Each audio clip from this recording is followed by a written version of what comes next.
কেমন আছো বন্ধুরা? আশা করি ভালো আছো।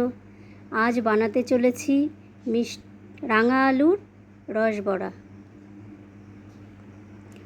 রাঙা আলুর রসবড়া বানানোর জন্য রাঙা আলুগুলোকে সেদ্ধ করে নিয়েছি, সেদ্ধ করে ছুলে নিয়েছি।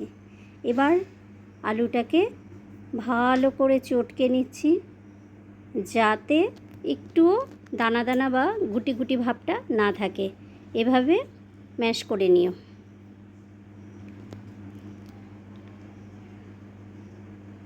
সময়টা একটু বেশি লাগবে ভালোভাবে ম্যাশ হতে। এবার তাতে দিয়ে দিতে হবে সামান্য পরিমাণে ময়দা। ময়দাটা বেশি দিও না, তাহলে ময়দাটা বেশি পড়ে গেলে শক্ত হয়ে যেতে পারে। অল্প সামান্য পরিমাণে ময়দা দিয়ে ওটাকে ভালো করে মেখে একটা ডো তৈরি করে নিয়েছি। এবার ওই ডোগুলো থেকে ছোট ছোট আকারে তোমরা যার যেমন খুশি শেপ দিতে পারো। আমি এখানে রসগোল্লার মতন দিয়েছি, চমচমের মতন শেপ দিয়েছি। এটা তোমাদের নিজেদের ইচ্ছা মতন। এবার এখানে নড়ের গুড় নিয়ে নিয়েছি শিরা করার জন্য, আর তাতে দিয়ে দিয়েছি দুটো এলাচ, তাহলে গন্ধটা সুন্দর আসবে। আমার শিরা প্রায় হয়ে এসছে, ভালো করে জাল হচ্ছে, তোমরা দেখতেই পাচ্ছ কি সুন্দর ফুটে উঠেছে। শিরাটা খুব ঘনও হবে না, আবার খুব পাতলাও হবে না, মোটামুটি মিডিয়াম টাইপের একটা ঘনত্ব তৈরি হবে।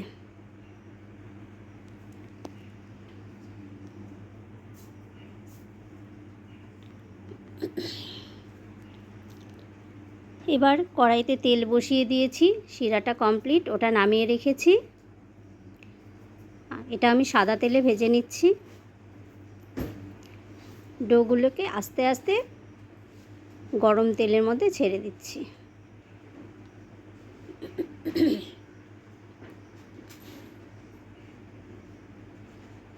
সমস্ত ডোগুলোই আস্তে আস্তে সব দিয়ে দিচ্ছি। একটু ফাঁকা ফাঁকাভাবেই দেব, একটার সাথে আরেকটা যেন না লেগে যায়, লেগে গেলে নাড়তে গিয়ে ভেঙে যেতে পারে। এবার হালকা হাতে উল্টে পাল্টে দিতে হবে।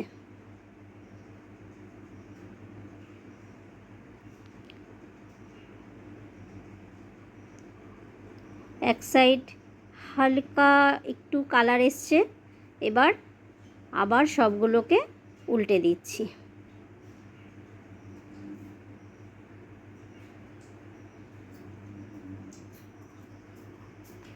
এটাকে পুরো লাল করে ভেজে নিতে হবে।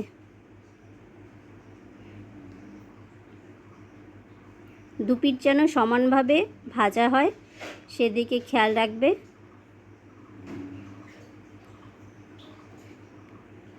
এটা মিডিয়াম আঁচে ভাজবে, বেশি হাই আঁচে ভাজলে পরে ভেতরে কাঁচা থেকে যাবে, ওপরে পুড়ে যাবে।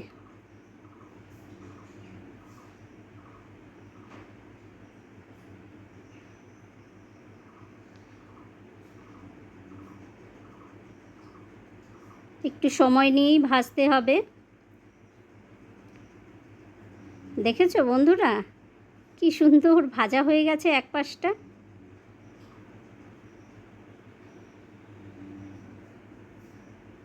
লাল করে ভাজা হয়ে গেছে। এবার এ পাশটা উল্টে দেব।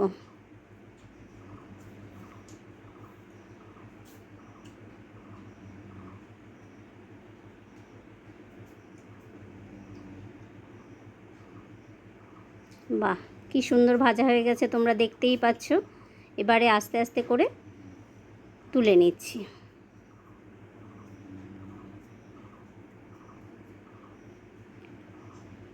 সমস্ত রসবড়াগুলোই আমার তৈরি হয়ে গেছে। এবার এগুলোকে রসে ঢেলে দেওয়ার পালা। রস তো আগে থেকে তৈরি করেই রেখেছিলাম, এবার আস্তে আস্তে ঢেলে দিচ্ছি রসের মধ্যে।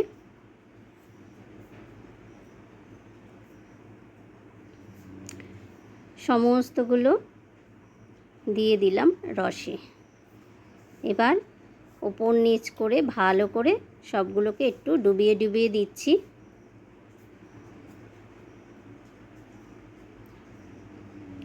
মোটামুটি আধা ঘন্টা রেখে দিতে হবে। তারপরে নামিয়ে নিলাম প্লেটে পরিবেশনের জন্য। দেখো দেখতে কি সুন্দর হয়েছে আর কি নরম হয়েছে। দেখো তোমাদের একটা ভেঙে দেখাচ্ছি, ভেতরটা কি সুন্দর হয়েছে। খেতে এত ভালো হয় বন্ধুরা, বানিয়ে দেখো বাড়িতে, যেভাবে তৈরি করলাম সেভাবে।